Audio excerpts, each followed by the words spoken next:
Сәлем баршаңызға. Бүгін біз лечо дайындайтын боламыз. Ол үшін 2,5 килограмм болгар бұрышы міндетті түрде қызыл түсті болу керек.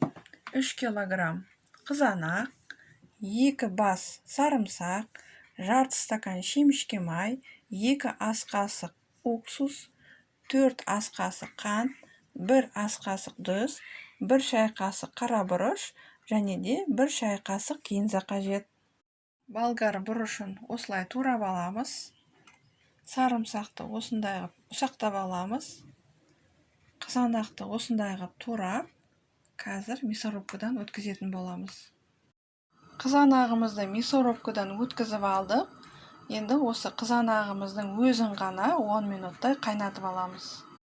Қызанағымыз қайнады 10 минуттай. Енді осының үстіне болгар бұрышын саламыз. Болгар бұрышын салдық. Енді осы болгар бұрышын араластырып 10 минуттай қайнатамыз.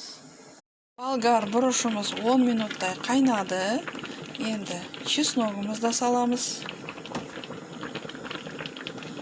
Қантымызды саламыз. Тұзымызды саламыз. Кинзамызды саламыз. Қара бұрыш саламыз. Шемішке майымызды құямыз. Енді осының барлығын 3-4 минуттай қайнатамыз. Енді осының барлығын араластырамыз. Және де 3-4 минуттай қайнатамыз.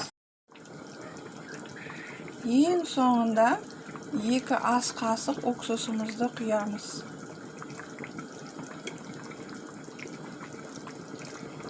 Сонымен болды. Осымен лечомыз дайын болды.